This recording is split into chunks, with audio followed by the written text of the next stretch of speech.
Arsenal, of course, kicked off the season last year against Brentford, got humbled on the opening night of the season, and just on time Amazon have dropped the first 3 episodes of All or Nothing, the inside scoop to Arsenal's last season. We've been watching it this week. I've watched all 3. Colm, I think you've watched 1 episode. Ashley, you've watched a couple of episodes. What do you make? I think you're pretty impressed with what you've seen so far. Yeah, I thought it was really well done. Like, I had goosebumps when I first started. Yeah, I really did. But the behind the scenes, it sort of lets you in really what goes on. It brings you nearly back to basics and how they really simplify it all, when you might have an idea of what it would be like being a professional athlete. And I don't know how how more I suppose advanced it would be when like Arteta is in the dressing room and he's like writing up on a whiteboard, and he's basically bringing it back to the fans and what the supporters mean, and if you have passion and a heart for the game. And you just think that it'd be nearly more advanced than that. I'm sure it is, and they don't show us absolutely everything, but it's actually funny the way they bring it back to basics, and how much the supporters actually have an effect on the team, the management. You do expect that to a certain extent, but I was surprised at how much of nearly an influence they have even in the dressing room. They're talked about quite a lot, and obviously what it means once you start playing well, you score, they'll get behind you. And so far I'm really enjoying it. It's nice to see behind the scenes. I'm here, like everybody there heard Colm's gasp when he thought it was good. What's your issue with this? No goosebumps for you. No goosebumps was what I'm good can be entertaining, but good you can find it funny to laugh at or laugh with. Well, that's the question, I didn't really expect goosebumps. That's the dilemma I find myself in here, because I like Mikel Arteta. I like Arsenal Football Club. I'm not sure is everybody laughing at Arsenal Football Club or laughing with Arsenal Football Club. Why would you be laughing at it tends to be the former. Well, the start to last season. I think. Oh yes, okay, I thought you meant there's on the documentary. Well, if we go on the start of last season, like I mentioned the Brentford game last year, it was a terrible start to the season last year, and everybody was like, "Oh, Amazon are in there. It's going to be one of the greatest All or Nothing documentaries ever." And I was kind of in agreement with that. I was like, you know what, I may not be able to appreciate this, but this is going to be one of the greatest pieces of Schadenfreude ever produced on modern television. And to be honest with you, the Schadenfreude element of it is completely disappointing. The best thing you're going to get as an Arsenal hater watching this documentary is KSI sitting there. You may not even know who KSI is. I barely know who he is. Sitting in the Emirates saying, being an Arsenal fan right now sucks. It's tragic. Like that's the worst you're going to get. You're not going to get any tears from Mikel Arteta or Saka questioning whether or not he is going to live up to his potential, or Granit Xhaka throwing a boot at anybody, or the hairdryer treatment being disposed. What it actually is KSI being unhappy, a few Arsenal fans being unhappy, and everybody else being like, we can get back from this, we can recover. And that's really it. There is nothing being pulled back to say, oh, this was a complete disaster, that the club was on the brink. So maybe that was the reality, or maybe there's just a very positive spin put on what was a very negative couple of weeks for the club. One thing that we reviewed, myself and Ashling in the office earlier, and Phil Egan got in it too, is just how basic the instructions and team talks are at the absolute elite level of the game, or certainly what we're being shown in these documentaries. And I always suspect that really behind the scenes, again, when it really is private, that there's far more nuanced tactical instruction given than what we're privy to. Exactly, because you can't give away the details. But it's amazing how kind of Sunday League, a lot of it is like, it's all about the heart, lads. Just get out there and give it to them. And then everyone's like, go on. And then it's trotting out and it's like, another game. And I'm thinking, Jesus, this is the absolute pinnacle of football. And this is what we're hearing. Yeah, I love the part where they bring the photographer in. Sorry, I don't know his name, but they brought him in and he gave the talk before they went out. I'm not there yet. That's episode 2. Okay, sorry, spoiler alert. That's a big one for me. I'm excited about that. I thought it was brilliant the way they done it, and like at the end, obviously they won the game, and then they come back into the dressing room and it's all about the photographer. He's the one that because that was interesting, because that was the North London derby last year, and after the game we saw Mikel Arteta hug this guy who was clearly the photographer because he had a camera on him, and everybody was like, what's the story there? It was just Arteta being really happy and finding the nearest staff member and giving him a hug. But as the documentary reveals, Arteta had actually brought the photographer in to tell the players how much he loves the club, how much he loves the players, how much the fans and like the fans really love the players. And he gave the team talk before the game, so I don't think we knew that beforehand. That really, he brought the photographer in to essentially give a bit of a G up to the players. Like, I mean, you talk about the whiteboard and Arteta and what he draws. like some of it is David Brent stuff. Like Incredible. Like That maybe first it works. episode. Maybe if David Brent was a manager, he would inspire clubs to victory in some capacity. We don't know the motivational power of David Brent, really. Like, maybe their company was actually vastly successful in the office and we actually just don't know. But it did, like, I can't really, I wasn't looking at the stuff from Arteta being like, that's seriously impressive. Like when he draws a brain and puts a smiley face on it, and he draws a heart and puts a smiley face on it. You're spoiling all this for me. I've only seen episode 1. He gets the brain and the heart to hold hands. So, you know, it's like And then the fan in the background. with the scarf. Yeah, so And then he says, connect the three. connected 3 things. You're There you go. alienating all of us. Yeah. I've only seen episode 1. I'm a lot of telling you people what's haven't seen happening. it. You know, I'm Why do we want to watch it now? I don't think it's going to blow you away, the spoiler of seeing. Well, what I people enjoyed enjoy. episode 1 where he did his graph of unhappiness after the first 3 games, and he was like, right now I'm down here. I'd like to get an Eoin Sheahan graph of happiness every week and see where you are and see how we can alter that. Then by the end of that scene, like, there's so much writing on that. I was like, what point are you trying to make here? Well, he said that when he was a child, he had bad heart issues, and he said that a team of people came together, a team of doctors came together to save his life.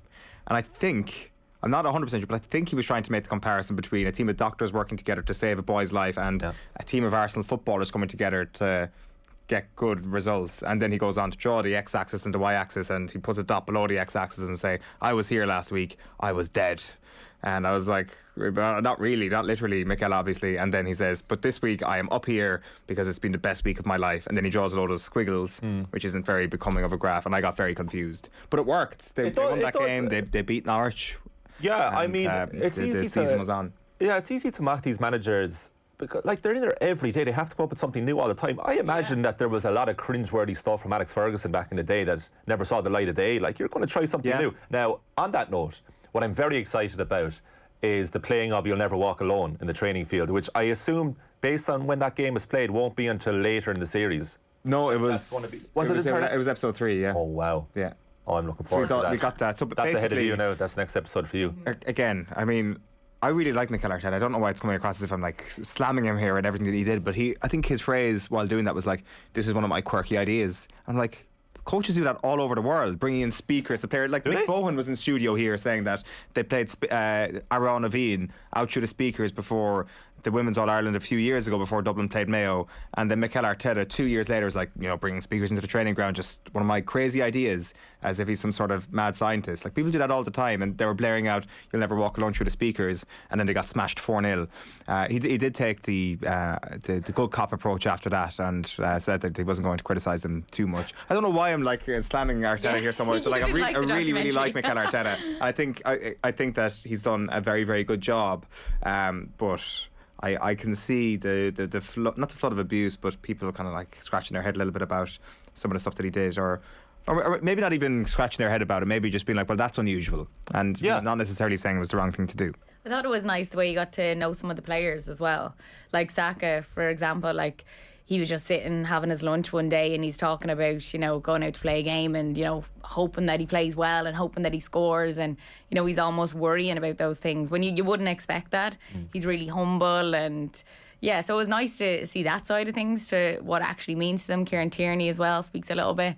I thought all that side of it was different because you don't normally get to see it, and what it means where their family were sitting in the stand and they look up to them before they go out, and you know, they wave up to them, and it's all little things like that you're like, geez, they do this all the time. They've been doing it for years. Professional footballers, doesn't that surely at this stage, you know, where their parents are in the stand, that couldn't really, you know, mean much to them, but it's everything to them. Speaking of parents, Aaron Ramsdale's parents, his dad. Aaron Ramsdale. He's character of the show for me so far. Episode 1, of course, done. That's it. But he was just amazing. Yeah, he was the most normal dad of a professional footballer I've ever come across. Like, the nerves were so raw and pure. And what it meant, he was on the front of the programme. Yeah, he was delighted. It was great. I suppose it's what you want from these documentaries as the viewer, but really I just want to see what they're all like behind the scenes. Like, that is literally the purpose of the documentary. So it's doing its job that way. But, like, I'm waiting for more. I'm looking forward to these next 2 episodes. I'm always a little bit wary when we start to see what someone like Josh Kroenke is like behind the scenes. Like, I think nobody's surprised to hear that Aaron Ramsdale and his family are good people, and Bukayo Saka seems like a very, very good person, and Kieran Tierney seems like a very, very good person, and they all seem quite sound. I'm just a little bit wary of judging Josh Kroenke on this, because the story is that what we see on screen is that Kroenke like talks about the inner circle after their terrible start last season, and talks about trusting the manager, and essentially goes with the arm around the shoulder approach. And maybe that's what Josh Kroenke is, but like, I mean, are we going to trust Amazon to give us a good account of what this billionaire is all about? I'm just I would hold my judgment on him a little bit. Really? Where even though your initial instinct is, oh, fair play to Kroenke for supporting Mikel Arteta at his lowest point, I would still think that maybe in the back of his mind he had some sort of plan to surely all owners have some sort of exit strategy for their managers if things aren't going well. But yeah, that's one of the takeaways. Like, it's good. It's worth watching. We're gonna have more, I think, next week, is it? And I think we'll do it weekly. I mean, no, I mean, like, we're going to be able to watch more next week. I think we'll do it weekly. I think we'll do it weekly. Smaz was interested too. She watched a few minutes of it. Kroenke stood out for her. Yeah. She's on the fence. On the fence about. So are his intentions pure? I don't know. Not sure yet. Yeah. It remains to be seen. Now, I must say, there's some great comments coming in this morning. I don't know if you've seen them yet. No. Well, Richard Redballs says we should do Eoin Sheahan's happiness rankings based on that Mikel Arteta graph, and I completely agree with that. Jojo agrees with it. I think we all want to see it. Yeah. Yeah, well, like, I think if he was like below the x-axis, I think I'm still probably above the y-axis after a couple of weeks. Yeah, what a present that would be to give to the returning Ger Gilroy next week. Be like, we're going to do Eoin Sheahan's happiness rankings. He would do one of his childlike laughs and smiles. He would love that. Yeah, if he could do a graph of it. I think the people would love that. You're giving me the eyes as if to say you want to talk about anything else but this, but I think it would be good. No, that's public service broadcasting at its finest. Well, on the subject of you, Rick Jagger has said that Eoin Sheahan is the Irish KSI. Rick, you've straight on the LinkedIn. You've straight up there. Me. Like, I mean, if I could get the good seats in the Emirates Stadium like KSI, I will happily take that. But unfortunately, I don't have that. And John Claffey is on the wind-up. What happened to the days when they used to make documentaries about successful football clubs? Now, Eoin, on that note, are you excited about the new season? Tonight, Crystal Palace away, Sellers Park. Nothing could possibly go wrong in a Crystal Palace match. Like, I mean, you talked there about new season excitement, just in general, about, you know, English football being back, and like people setting up their fantasy team and all that, and the excitement around that. Like, if you're not excited for a new season, then I think there's probably something is amiss. But even being attached to Arsenal, you can find some reasons not to be excited with a new season. I don't think there was a whole pile of excitement last year with all the COVID issues and all that, but this year, like, you kind of have to be optimistic, right? It is reasonable to say that Arsenal are going to have a good season.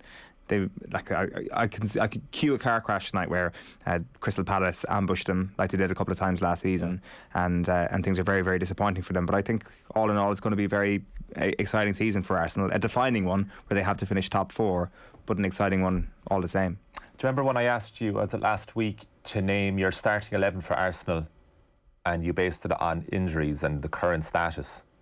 If everyone's fit, does it change slightly with the addition of the likes of the two new signings permanently in the team? Is Odegaard remaining captain? Because if you had actually looked through the potential starting 11 and one or two subs, it actually is a strong Arsenal squad, all jokes aside. Yeah, well, I think, Odegaard is captain. I mean, we did. But you'd keep him as captain. You're happy with that? That's what I mean. Yeah. Your opinion of it. It was only Ger last week who was suggesting it possibly shouldn't happen. I'm trying to think what I even said last week. I think Tierney was probably who I said would start at left back maybe if he was fit. He's obviously not. Zinchenko is somebody who fits in there straight away, but everybody else I think is good, fit and good to go. So yeah, no, I absolutely stand by everything I said last week. So yeah, Arsenal against Palace this weekend. Tonight it kickstarts the Premier League season.